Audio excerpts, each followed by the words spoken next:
ভাইয়ের বিয়েতে যে বালুচুরি শাড়িটা পরে গিয়েছিলাম, হ্যাঁ, যেটাকে আপনি বলেছিলেন ভালো করে লুকিয়ে রাখতে, সেটা ঠিকঠাক করে লুকিয়ে রেখেছো তো? হ্যাঁ মা, ওটাকে আমি এমন জায়গায় লুকিয়ে রেখেছি কেউ কোনোদিন খুঁজে পাবে না। তোমার মল্লিক কাকিমা বলে নাকি আমার অমন সুন্দর দামি শাড়িটা পরে নেমন্তন্ন বাড়ি যাবে, আমি দেবো কেন? ওকে বলো যে আমি বাড়িতে নেই। আচ্ছা মা। বৌমা, তোমার শাশুড়ি মা কোথায়? মা তো দরজার পিছনে দাঁড়িয়ে আছে, আর বলতে বললেন যে মা বাড়িতে নেই। ঠিক বলেছি তো মা? যাকগে, আমার শাড়িটা কোথায় রেখেছো দাও তো দেখি। আসুন মা আসুন। হ্যাঁ গো বৌমা, বাগানে নিয়ে এলে কেন?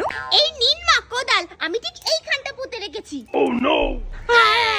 আমার ভালো শাড়িটা কোথায় পুঁতে দিল গো? আমি আপনাকে একটা নতুন কিনে দেবো মা। তুমি কি দিনে হাজার হাজার টাকা ইনকাম করো? হ্যাঁ, কারণ এখন আমি বিনামূল্যে ট্রেডিং করে পার ডে 1000 রুপিস পর্যন্ত আর্ন করতে পারি। আর এখানে না বিগিনার্সরা খুব সহজে ট্রেডিং করে নিতে পারবে। আর এখান থেকে জেতা টাকা ইউপিআই বা ফোন পের মাধ্যমে উইথড্র করে নেওয়া যায়। তো দেরি কিসের? পিন কমেন্টে লিংক দেওয়া আছে, এক্ষুনি গিয়ে ডাউনলোড করে নিন।